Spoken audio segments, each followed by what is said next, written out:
I think you've covered everything. With regard to transportation regulations, of course, they are scattered. Even if you look at the NEVs, there's some regulation involved there. If we probably need to highlight that, we could see how best to do that. But of course, the policy and regulatory frameworks normally go hand in hand. I also check in the text if that's not also very explicit for the conventional transport systems.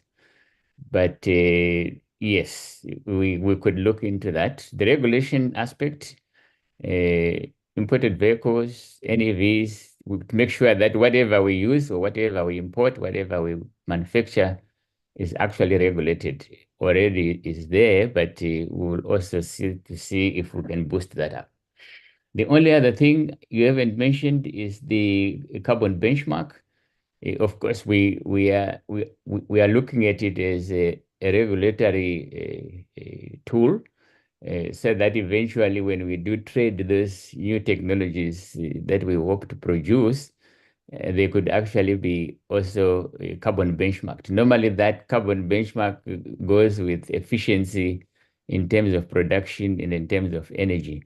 This is similar to what the CBAM for EU works. I know some countries are already affected in pushing their products across to Europe, but this was motivated by that to say, since we now have a big umbrella for trading, we have done another work previously where we're looking at electricity appliances that could actually be traded across the continent through the Africa Free Trade Area. So this is the motivation to say at some point, wouldn't we be able to produce these things more efficiently if we put that carbon benchmark?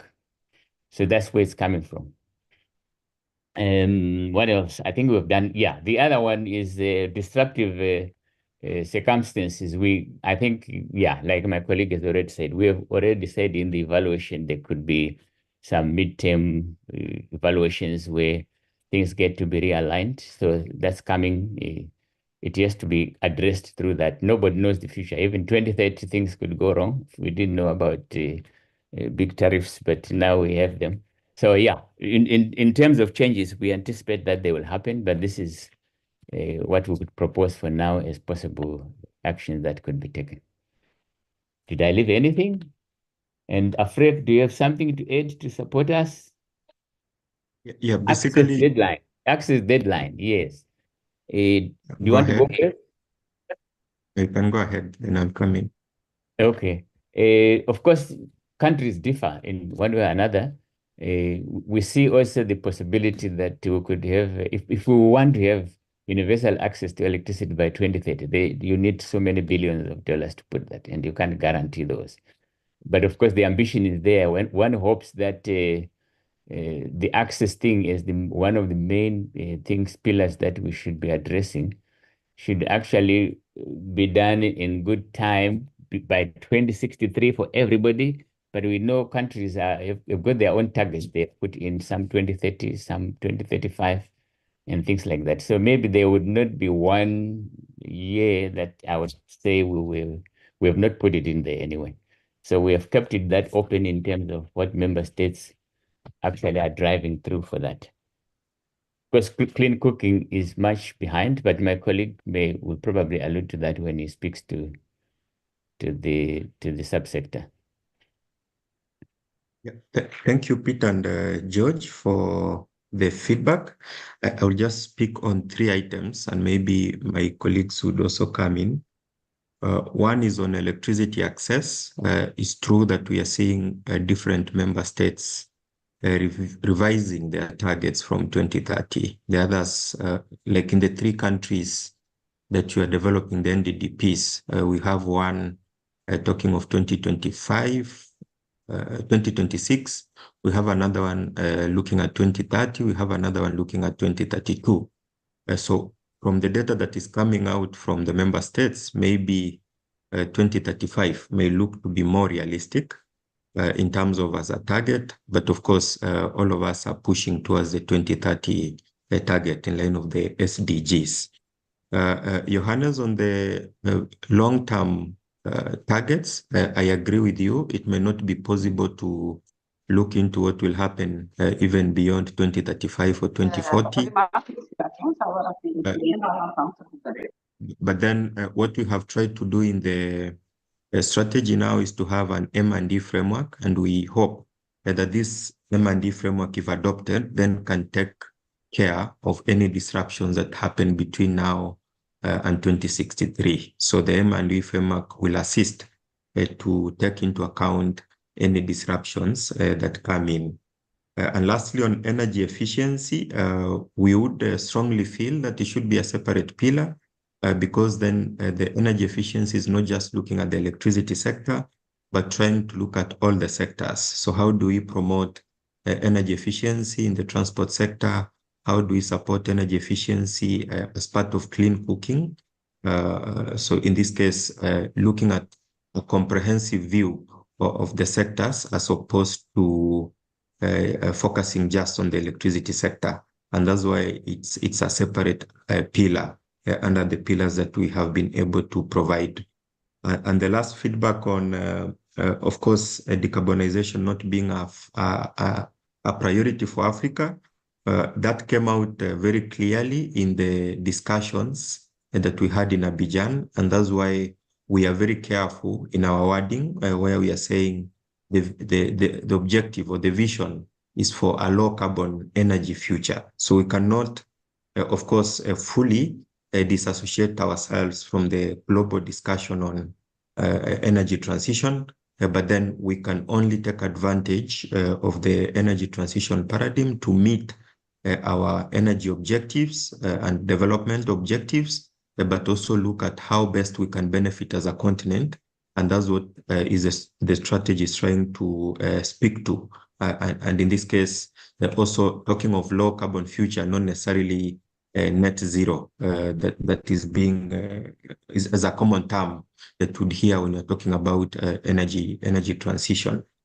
Lastly, of course, the comment on IEA, we do take that on board, but then we didn't present it here. But if you go through the detailed strategy, the scenarios that have been proposed by IEA have been discussed in detail, and also, of course, with additional feedback on what we see from an African perspective. So that was already taken care of when we are developing the strategy itself.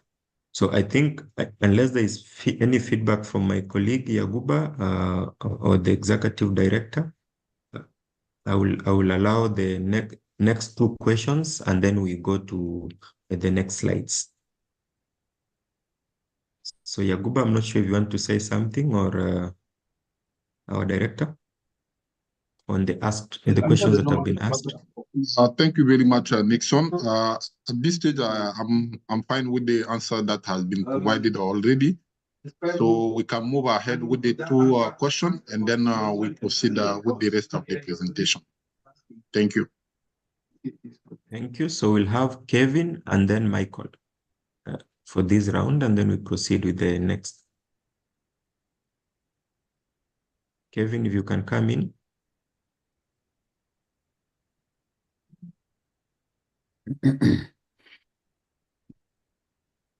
Yeah, if Kevin is not able to speak, Michael, can you hear me? Thank you. Do you hear me? Yes. Great, thank you. Michael Kiza is my name. I put also my suggestion on the chat that we could consider changing Pillar 6 into sustainable production and industrialization, or inclusive and sustainable production and industrialization. And I want to put more emphasis on industrialization. Of course, production, you know, what I mean by production, I'm looking at more from the agricultural production point of view.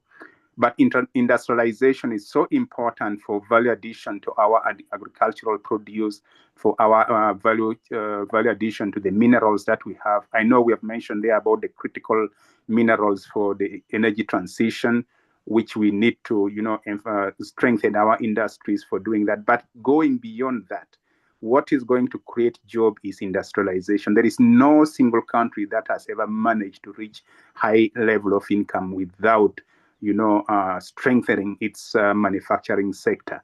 So we should not shy away from that. So I feel that that should be the productive use of energy that we talk about, focusing more on industrialization, production and industrialization, not so much on, I mean, the service sector is okay, but I see we are spending a lot. We feel comfortable always when our service sector is growing, and then we say we are having productive use. Somebody has set up a salon, somebody has set up a bar, and we are happy. But that will not help us grow. Industrialization is the key.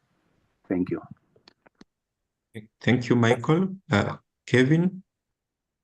Right. Thank you, Nixon. Sorry, I had audio issues earlier on.